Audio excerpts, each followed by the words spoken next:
Okay, today we're talking about lotus and what are some of the benefits of this amazing plant and what you have to do to make sure it stays happy in your pond.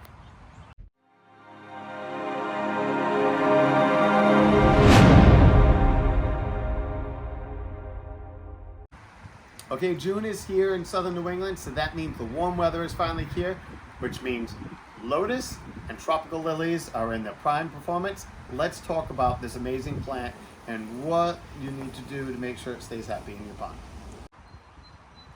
Okay, so if you don't know what a lotus is, aquatic lotus is probably the crown jewel. It's definitely one of the more expensive water plants, but it's such a unique plant in the fact that by nature these get really big.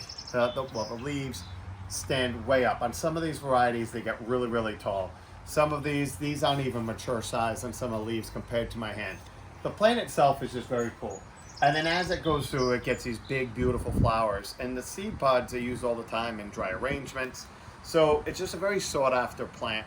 The problem is they're hard to get because of the fact that our seasons here in New England are so short that by the time the rest of us, it's June, it's just warming up, the plant's just coming into its own. If this is in your pond, it's one of the last plants to break dormancy. Matter of fact, a lot of customers actually, although this plant is very winter hardy around here, throw the plants out and think that the plants are dead because it takes them so long to get going because they like warm water.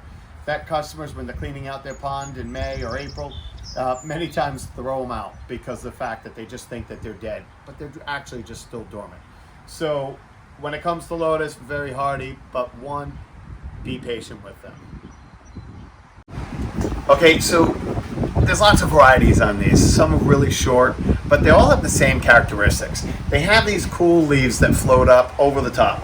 Now, when a lotus first starts growing, these leaves aren't coming up over the top. Many times you're purchasing them in these pots, and these pots hold water.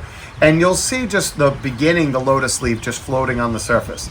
Then as it starts to mature, it starts growing up. Now, a lot of customers will complain that they don't get a lot of flowers out of them, or they just mysteriously die, or they just never look healthy. Now, there's a few tricks with lotus. First of all, they're a very aggressive grower. They have a tuber on the inside, and that tuber is sending out babies and runners, and they're just going in circles, running on the edge of the pot.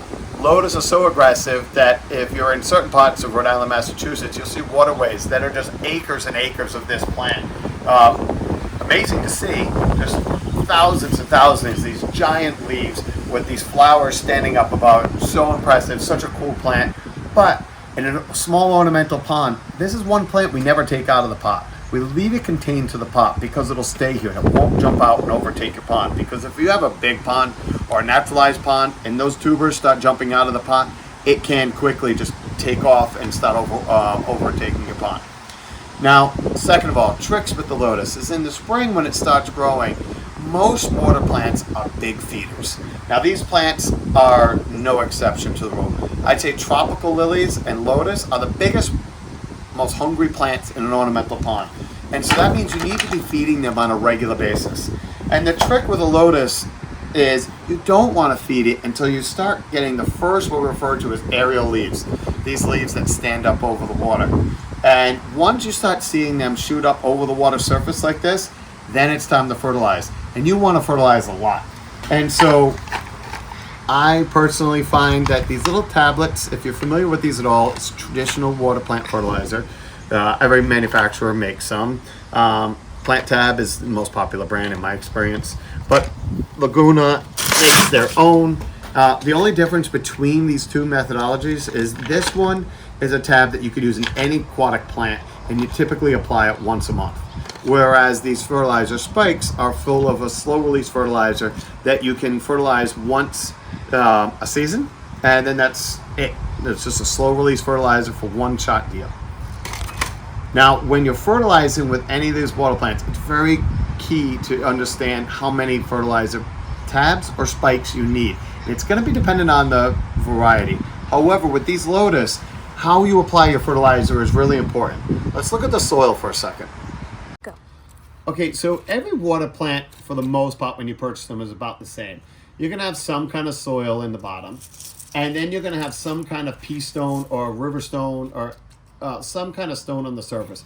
And the purpose of the stone is, one, to keep the soil in the pot so you don't turn your pond dirty and black, but also to keep the fish out of the pot, because fish notoriously want to get in there and eat the roots of these plants. And so, but when we're fertilizing, what we want to do is pull back the river stone and expose the soil.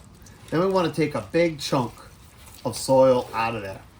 I don't want to go all the way to the bottom, because a lot of aquatic plants have holes in the bottom of the pots. And so what I want to do is I want to sandwich my fertilizer. So in this particular case, I would dig a hole, I would throw a fertilizer tab in there, or however many I need.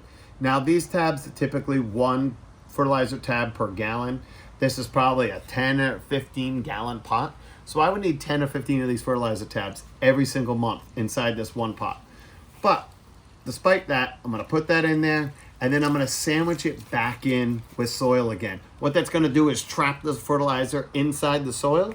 It's going to trap it between soil so the fertilizer stays right there. It doesn't leach out into the water. If it leaches out into the water, it can actually start fertilizing green spells and create algae blooms in your pond. So the key with these plants is to always sandwich it and then pull your river stone back over. And ideally, if this was a pond with koi, I'd be putting river stone all over the top of this and get into much bigger stone than just this little bit of pea gravel.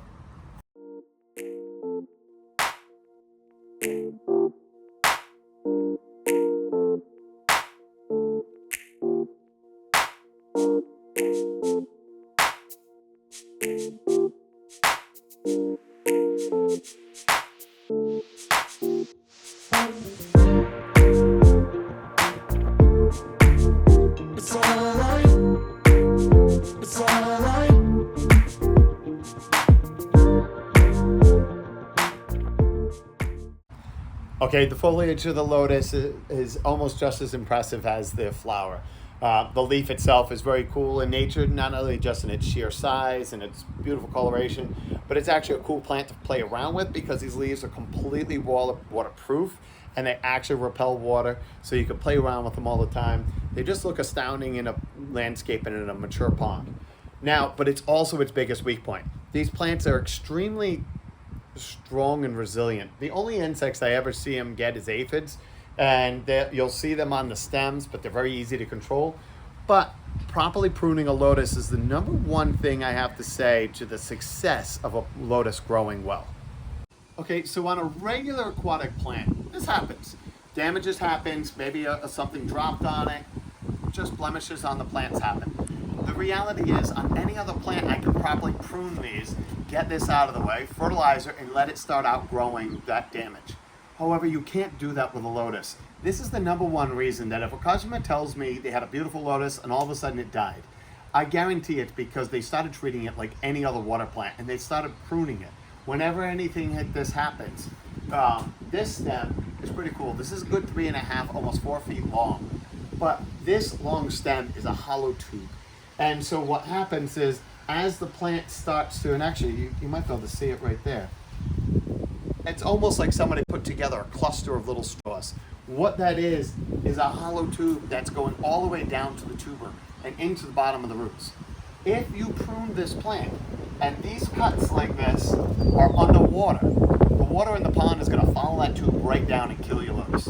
And so when somebody tells me that it's just lost half their plant, or they just couldn't grow it, it's usually someone who's very meticulous and used to getting in there and cleaning and pruning back their plants. Lotus, you can't do that. The key, I find, is just crank that fertilizer on them, keep them growing really fast so that the good foliage, the new foliage, outgrows the ugly, dying, decaying foliage. So all this older foliage that's at the bottom, what I have to do is I have to leave that alone until it shrivels up on its own. Once that old foliage shrivels up on its own and it's all brown, then I can trim it off. But even in best practice is to prune it off so that they sit above water level. Because if I take this plant in and I just drop this inside the pond, and if this is too green of a cut, meaning too new, and the stem was only just green, that's underwater, all the water's going to go down that straw, kill the tubers, you're going to lose your entire lotus. That's it. Outside of lotus, they're pretty low maintenance plants, winter hardy, crazy impressive with the foliage and flowers, but the key is fertilizer, and don't prune them too short.